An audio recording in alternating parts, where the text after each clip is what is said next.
सत्य के प्रयोग अथवा आत्मकथा। लेखक मोहनदास करमचंद गांधी। भाग 4। पतित्व।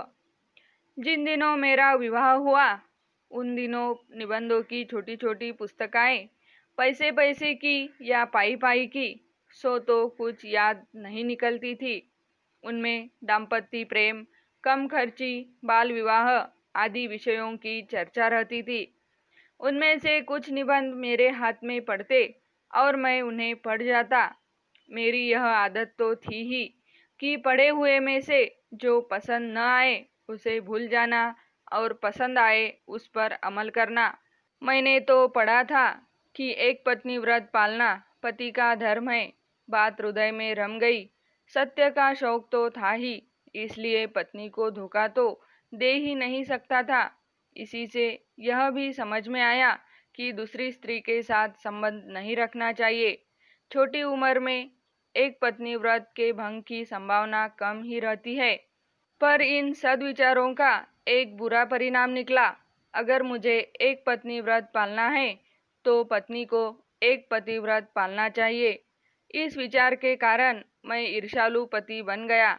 पालना चाहिए में से मैं पलवाना चाहिए के विचार पर पहुंचा, और अगर पलवाना है तो मुझे पत्नी की निगरानी रखनी चाहिए।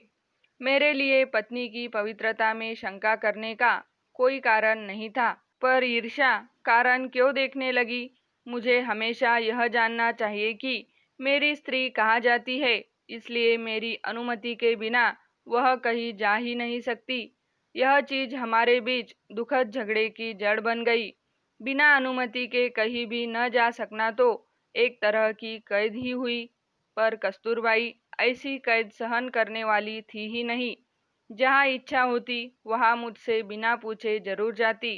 मैं जो जो जवाब डालता त्यों त्यों वह अधिक स्वतंत्रता से काम लेती और त्यों त्यों मैं अधिक चिढ़ता। इससे हम बालकों के बीच बोलचाल का बंद होना एक मामूली चीज बन गई। कस्तूरबाई ने जो स्वतंत्रता बरती उसे मैं निर्दोष मानता हूँ। जिस बालिका के मन में पाप नहीं है वह देव दर्शन के लिए जाने पर या किसी से मिलने जाने पर दबाव क्यों सहन करे। अगर मैं उस पर दबाव डालता हूँ तो वह मुझ पर क्यों न डाले, यह तो अब समझ में आ रहा है। उस समय तो मुझे अपना पतित्व सिद्ध करना था। लेकिन पाठक यह न माने कि हमारे गृह जीवन में कहीं भी मिठास नहीं थी। मेरी वक्रता की जड़ प्रेम में थी। मैं अपनी पत्नी को आदर्श बनाना चाहता था।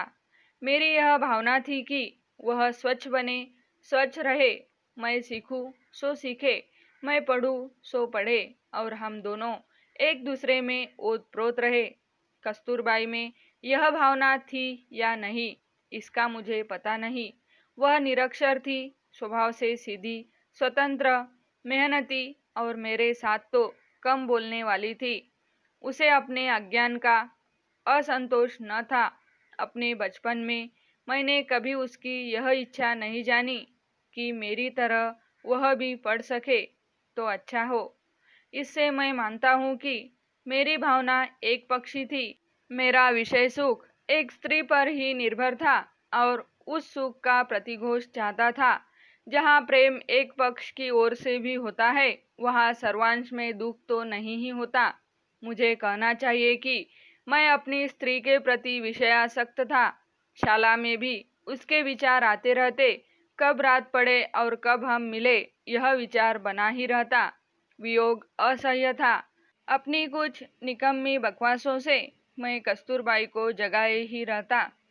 मेरा ख्याल है कि इस आसक्ति के साथ ही मुझ में कर्तव्य परायणता न होती तो मैं व्याधिग्रस्त होकर मौत के मुंह में चला जाता अथवा इस संसार में बोझ रूप बनकर जिंदा रहता। सवेरा होते ही नित्य कर्म में लग जाना चाहिए। किसी को धोखा तो दिया ही नहीं जा सकता। अपने इन विचारों के कारण मैं बहुत से संकटों से बचा हूँ। मैं लिख चुका हूँ कि कस्तूरबाई निरक्षर थी।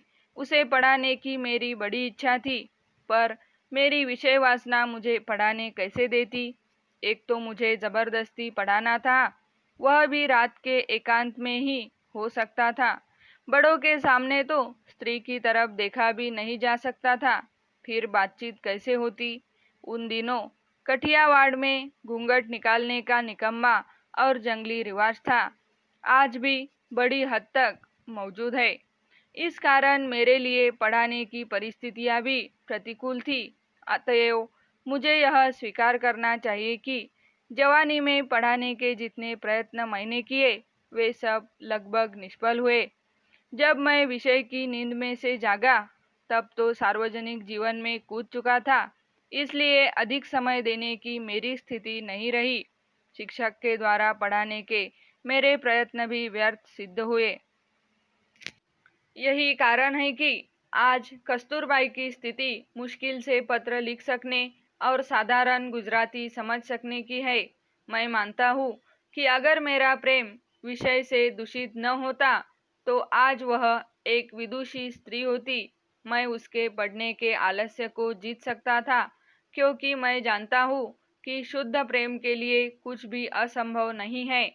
यो अपनी पत्नी के प्रति विषयासक्त होते हुए भी मैं किसी कदर कैसे बच सका, इसका एक कारण बता चुका हूँ। एक और भी बात बताने लायक है। सैकड़ों अनुभवों के सहारे मैं इस परिणाम पर पहुंच सका हूँ कि जिसकी निष्ठा सच्ची है उसकी रक्षा स्वयं भगवान ही कर लेते हैं। हिंदू समाज में यदि बाल विवाह का घातक रिवाज है तो साथ ही उसमें से थोड़ी मुक्ति दिलाने वाला रिवाज भी है। माता पिता बालक वर वधू को लंबे समय तक एक साथ रहने नहीं देते। बाल पत्नी का आधे से अधिक समय पीहर में बीतता है। यही बात हमारे संबंध में भी हुई। मतलब यह कि 13 से 19 साल की उम्र तक छूट पूट मिलाकर कुल 3 साल से अधिक समय तक साथ नहीं रहे होंगे। 6-8 महीने साथ रहते, इतने में माँ बाप के घर का बुलावा आ ही जाता। उस समय तो वह बुलावा बहुत बुरा लगता था, पर उसी के कारण हम दोनों बच गए। फिर तो 18 साल की उम्र में मैं विलायत गया, जिससे लंबे समय का सुंदर वियोग रहा। विलायत से लौटने पर भी हम करीब 6 महीने ही साथ में रहे होंगे, क्योंकि मैं राजकोट और बम्बई के बीच जाता आता रहता था। इतने में दक्षिण अफ्रीका का बुलावा आ गया। इस बीच तो मैं अच्छी तरह जागृत हो चुका था। यह प्रयास अच्छा लगे तो चैनल को सब्सक्राइब, लाइक और शेयर करें। धन्यवाद।